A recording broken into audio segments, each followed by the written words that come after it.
Oh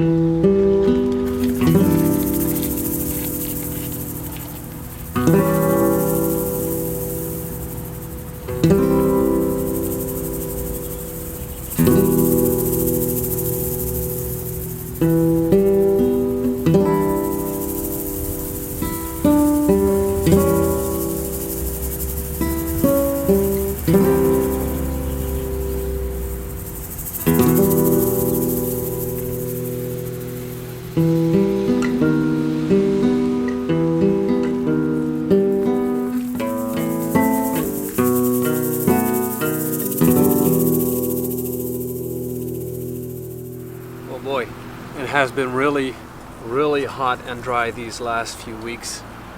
Quite the contrast with the winter and the beginning of the spring that we've had, which was nothing but rain and 11 degrees Celsius, to the searing hotness that we have right now.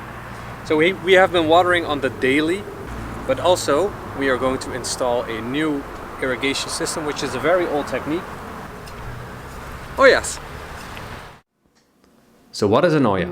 Well, simply put, it's a terracotta pot. Great, but what is the use of it in the garden? It's a very basic but effective irrigation system. You set up an Oya in the center of the plants you want to water. Due to its porous nature, once you fill up an Oya with water, the terracotta will saturate and eventually seep or evaporate water into the surrounding soil. Plant roots will grow towards the Oya and can extract additional water from it. This helps to save water in comparison to pouring, and it can also act as an extra buffer if you're away and unable to water during hot days. Now, if you want to make your own Oya, it's very simple.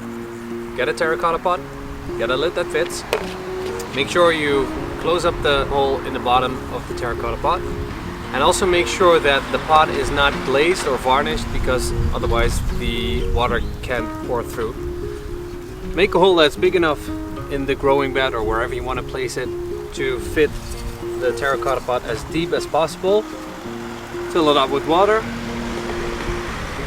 and just cover it up so it can't evaporate any faster or any mosquitoes can get in there.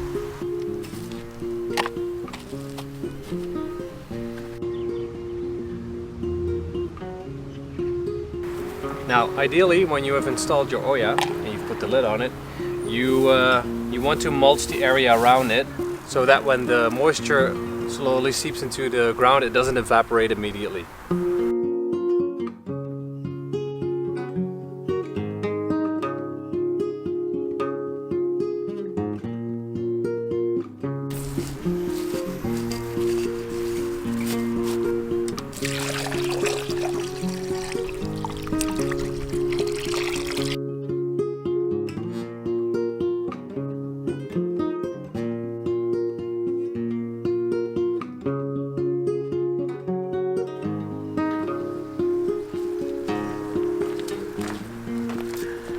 Now, you might be wondering why my garden looks a little bit like a circus right now.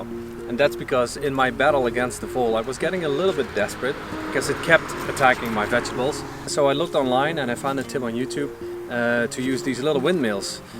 The idea is that when you put them in the ground and they start turning, they give off a little bit of a vibration, and that supposedly would be enough to drive off the vole. So I guess there's no harm in trying, right? Thank you so much for watching my video.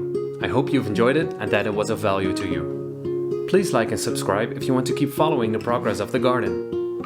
Until next time, bye bye!